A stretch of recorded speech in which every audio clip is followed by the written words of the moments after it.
Hello YouTube family, नमस्ते, राम राम। तो आज है नवरात्रि और आप सभी को नवरात्रि की बहुत बहुत शुभकामनाएं। तो आज मेरा ये फोर्थ व्लॉग है और ये व्लॉग मैं बहुत दिनों के बाद ही बना रही हूँ। तो चलिए स्टार्ट करते हैं। तो मैं यहाँ पे नहा धो के अच्छे से रेडी हो चुकी हूँ। माता की चौकी लगाऊंगी।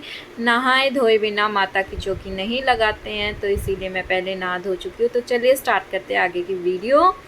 तो यहाँ पे मैंने चौकी पे रख लिया है लाल कपड़ा और ये चौकी मैंने खुद ही बनाई है। ये मैं मार्केट से नहीं लाई थी, ये लाल कपड़ा मैं मार्केट से लेके आई थी। और पीछे मैंने मेरा बंदेज का जो है चुन्नी लगा दी है बैकग्राउंड के लिए। और यहाँ पे मैं माता जी की तस्वीर लगा दूँगी। तो आप कौन कौन आपके यहाँ नवरात्रा करता है तो मुझे कमेंट करके ज़रूर बताइएगा। सुबह सुबह के ना भाग दौड़ में हम बहुत सारी चीज़ें भूल भी जाते हैं। जैसे मैं हाथों में कल मेहंदी लगाना भूल गई थी रात को, और आज मैंने हाथों में चूड़ियाँ नहीं पहनी है दूसरी। तो मैं अब माता रानी को जो ये चुनरी लेके आई थी उनकी ये लगा रही हूँ। ये भी थोड़ा बंदेज का लुक है इस चुन्नी में, मुझे बहुत ज़्यादा सुंदर लगी थी। क्योंकि मैं राजस्थान से हूँ तो मुझे ऐसी चीज़ें ज़्यादा ही पसंद आती हैं, बंदेज वगैरह की। तो ये चुनरी मैं माता रानी के लिए लेके आई थी और मैं सारा सामान सारा ये ना एक साथ लेके बैठ गई थी ताकि मुझे बार बार में उठना ना पड़े और जल्दी जल्दी से काम हो जाए। तो इसीलिए मैं सारा सामान साथ में लेके बैठी थी, क्योंकि सुबह सुबह बहुत काम होता है और पूजा भी करनी थी। तो ये मैं जो है मार्केट से लेके आई थी, पूरा ही किट था। ये माता रानी का सामान मिलता है इसमें, चूड़ियाँ, रोली, टिक्की और जो भी होती नेल पेंट वगैरह सब कुछ था इसमें। तो ये मैंने चूड़ियाँ माता रानी के आगे रख दी हैं और मैं ये जो किट है वो माता रानी के पास ही रख दूँगी। और मैं सारा सामान निकाल लेती हूँ। ये कोन मैं अपने लिए लेके आई थी लगाने के लिए, पर मैं रात को भूल गई थी। तो यहाँ पे मैंने सारा सामान निकाल दिया, सुपारी वगैरह जो भी हमें ज़रूरत होती है पूजा के सामान के लिए। और मैं ये डिसाइड कर रही थी, मेरे हस्बैंड से पूछ रही थी कि मुझे कलश किस दिशा में स्थापित करना चाहिए। तो मैं आप लोगों के साथ शेयर कर देती हूँ कि मैंने चौकी किस तरीके से सजाई। तो ये मैंने मॉनिटर का डब्बा लिया है। हाँ, एक चीज़ का ध्यान रखना है, जो भी चीज़ आप लो वो साफ़ सुथरा होना चाहिए, क्योंकि ये माता रानी की पूजा में जाएगा। तो ये मैंने वॉलपेपर ले लिया है, मैंने एक साइड लगा दिया इसको। मैं आपको दिखा रही हूँ कि आप दूसरी साइड में हम कैसे लगाएंगे। तो मुझे ऐसे काम करने में ना बहुत खुशी मिलती है। खुद से जो चीज़ें बनाती हूँ ना उसमें बहुत ज़्यादा मुझे खुशी मिलती है। मार्केट से लाया हुआ सामान मुझे इतना पसंद नहीं आता जितना मैं खुद से क्रिएटिविटी से करती हूँ। मैंने जैसे बताया है कि मैं यहाँ पे गुड़गांव में रहती हूँ, मैं राजस्थान से बिलोंग करती हूँ। तो मैं यहाँ पे रेंट पे रहती हूँ। तो मेरे पास है ना माता की चौकी नहीं थी, सजाने के लिए चौकी नहीं थी मेरे पास। तो मैंने ये डब्बा ले लिया और मैं इसको सजाने लग गई।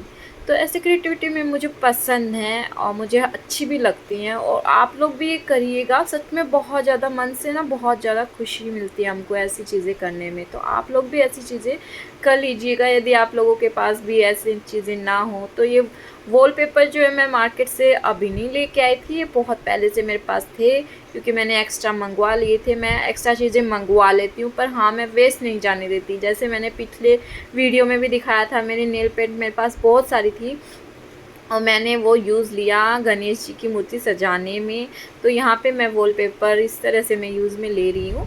तो ये ना सच में आगे आप देखना कि कितना ज़्यादा सुंदर लग रहा है, कि आप लोग कोई कह ही नहीं पाएगा कि आपने खुद से बनाया है घर पे, ये चौकी नहीं है। क्योंकि ये जो हम वॉलपेपर लगा रहे हैं ये थोड़ा मकराने वाला लुक देगा, फ्लोर वाला।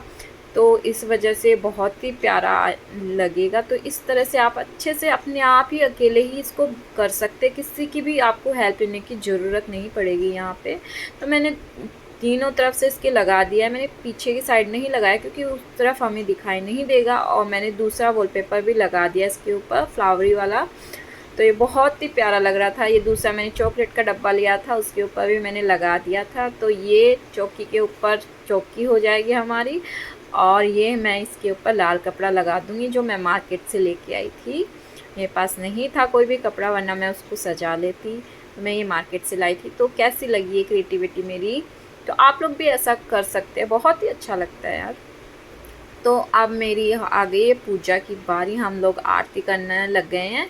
तो मैंने पूजा में वो सारा सामान रख लिया है जो हमें रखना होता है। जैसे मैंने माता रानी को फूलों की माला पहना दी है। उनके आगे पान के पत्ते रखे थे, उनमें सुपारी, लौंग, इलायची, केसर के पत्ते, और मैंने कलश में जो डाला जाता है पानी के साथ सुपारी, लौंग, इलायची और सिक्के, और ऊपर रख दिया हमने नारियल। साइड में हम लगा दिए जवारे के लिए जो मैंने बीज डाल दिए, जो जिससे जवारे निकलेंगे। 9 दिन में पूरे निकल ही जाते हैं। तो सुबह सुबह की भाग दौड़ में ना बहुत डिफ़िकल्टी होती है, पर जो 9 दिन होते हैं ना नवरात्रि के, वो मतलब इतनी ज़्यादा चहल पहल होती है ना उन दिनों में, बहुत ज़्यादा मन भी इतना ज़्यादा खुश रहता है उन 9 दिनों के अंदर। मुझे तो बहुत ज़्यादा पसंद है नवरात्रि। आप लोगों को किस किस को पसंद है नवरात्रि, मुझे कमेंट करके ज़रूर बताइएगा। और कौन कौन मेरी तरह जुगाड़ से इस तरह चौकी भी लगाता है, ये भी मुझे कमेंट करके ज़रूर बताइएगा। क्योंकि सुबह सुबह ना सारा काम होता है, तो सफाई भी करनी होती है और हस्बैंड को ऑफिस भी जाना होता है, तो इस वजह से बहुत ज़्यादा वो हो जाता है।